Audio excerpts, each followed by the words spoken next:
आदाब। आइए शुरू करते हैं ख़बरों का सिलसिला एतमाद के साथ। ख़बरों की शुरुआत से क़बल आयत कलाम पाक और हदीस शरीफ। आयत शरीफ, ये कुरान एक बुज़ुर्ग फ़रिश्ते का लाया हुआ है और ये किसी शायर का कलाम नहीं है, मगर तुम बहुत ही कम ईमान लाते हो, और ना किसी काहिन का कलाम है मगर तुम बहुत ही कम नसीहत हासिल करते हो। सूरह अल-हाक़्क़ा आयात 40-42। हुज़ूर अकरम सल्लल्लाहु अलैहि वसल्लम का इरशाद मुबारक है, अगर तुझे मांगना हो तो अल्लाह से मांग, अगर मदद तलब करे तो अल्लाह से तलब कर। बरिवायत हज़रत अब्दुल्ला बिन अब्बास रज़ियल्लाहु ताला अन्हु, तिरमिज़ी शरीफ। सबसे पहले अहम सुर्खियों के पेश करदा हैं Darussalam cooperative urban bank limited. Pakistan से नहीं, कश्मीरियों से बात करेंगे अमित शाह। 3 ख़ानदानों ने तरक्की के लिए कुछ नहीं किया, श्रीनगर में वज़ीर दाखिला का खिताब। मोहम्मद समी को निशाना बनाया जा रहा है, बैरिस्टर असदुद्दीन ओवैसी। रजनीकांत को दादा साहब फाल्के अवार्ड की पेशकशी।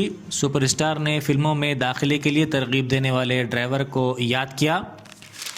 इलेक्शन कमीशन इख्तियारात से बालातर होकर काम ना करे, चीफ मिनिस्टर का इंतबाह।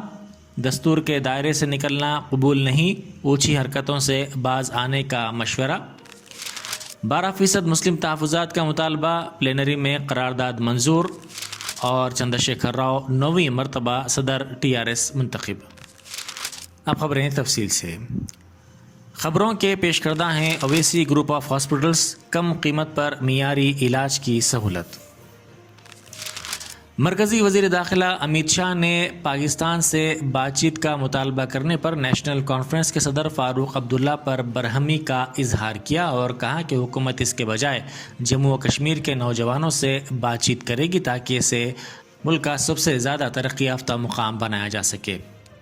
वज़ीर दाखिला पहली मरतबा कश्मीर का दौरा कर रहे हैं। ये दौरा अगस्त 2019 में आर्टिकल 370 की बर्खास्तगी के बाद पहली मरतबा हो रहा है। दूर दराज के मुकामात पर कई तरक्याती प्रोजेक्ट्स का उन्होंने इफ्तिताह किया और बाज़ के लिए संग बुनियाद रखा।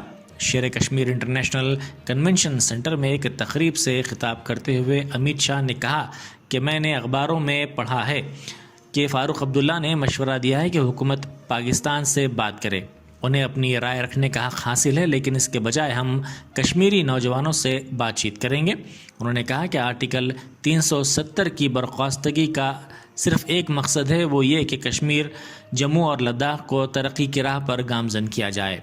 आप 2024 तक हमारी कोशिशों के समरात देखेंगे।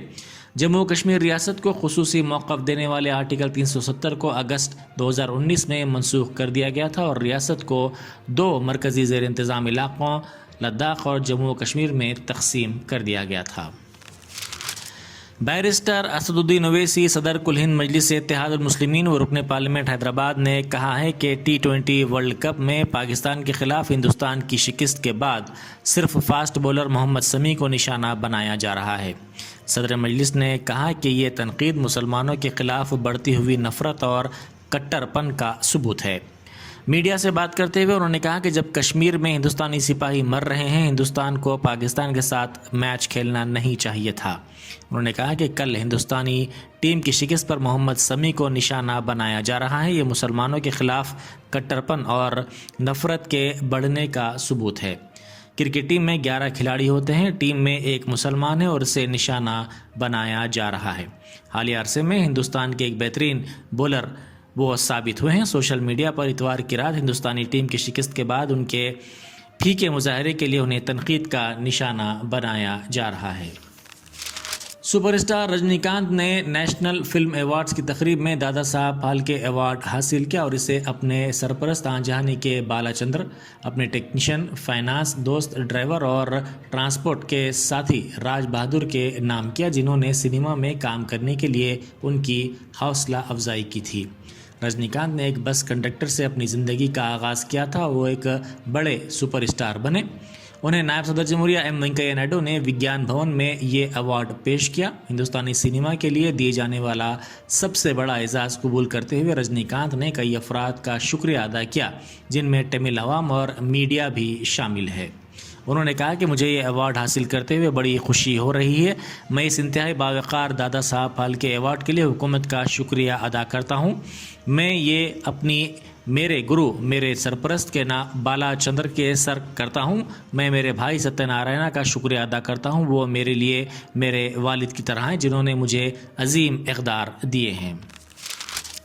چیف منسٹر و صدر TRS چندر شیکھر راؤ نے مرکزی الیکشن کمیشن پر اپنی شدید ناراضگی کا اظہار کرتے ہوئے کمیشن کو انتباہ دیا کہ وہ دستور میں انہیں دیے گئے اختیارات سے بالاتر ہو کر کام نہ کرے۔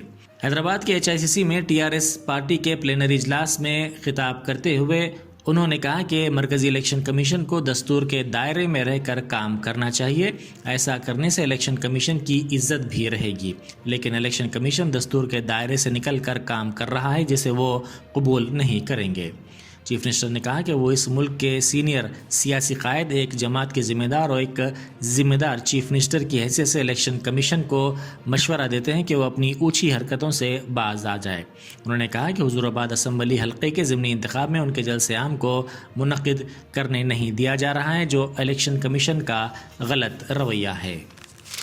TRS پارٹی نے مسلمانوں کو 12% اور ST طبقے کو 10% تحفظات فراہم کرنے سے متعلق اسمبلی کی قرارداد کو منظوری دینے کا مرکز سے مطالبہ کیا ہے۔ اسی طرح درجہ فہرست طبقات کے تحفظات میں اضافہ کرنے کا مرکز سے مطالبہ کرتے ہوئے ایک قرارداد منظور کی ہے۔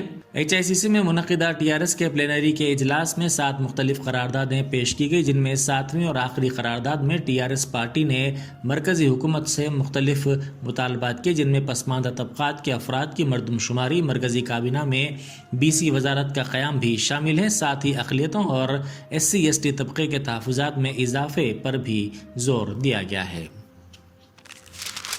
چیف منسٹر چندر شیکھر راؤ 9ویں مرتبہ TRS کے صدر منتخب ہو گئے۔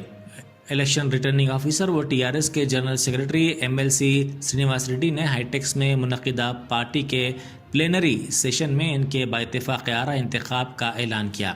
پارٹی کے بیشتر قائدین نے صدر پارٹی کے طور پر چندر شیکھر راؤ کے نام کی تجویز پیش کرتے ہوئے 18 پرچہ نامزدگیاں داخل کی تھیں۔ اس عہدے کے لیے پارٹی کے کسی بھی قائد نے پرچہ نامزدگی داخل نہیں کی، جس کے بعد چندر شیکھر راؤ کو صدر TRS کے طور پر بااتفاق آرا منتخب کیا گیا۔ اس موقع پر پلینری سیشن میں 7 قراردادیں منظور کی گئیں، جن میں پارٹی صدر کے طور پر ان کے انتخاب پر مبارکباد بھی ان کو پیش کی گئی۔ قبل ازیں صدر TRS نے پارٹی کے گلابی جھنڈے کو لہرایا اور تلنگانہ تلی کے مجسمے پر گلہائے عقیدت کے ساتھ ساتھ تلنگانہ کے شہداء کو خراج عقیدت بھی پیش کیا۔ یہ تھی اعتماد کی خبریں۔ مزید خبروں کے لیے اعتماد کی ویب سائٹ ملاحظہ کی جا سکتی ہے۔ ملک و دنیا بھر کی تازہ خبروں کے لیے اعتماد کے YouTube چینل کو سبسکرائب کرنا نہ بھولیں اور بیل کا بٹن دبانے کے علاوہ شیئر بھی کریں۔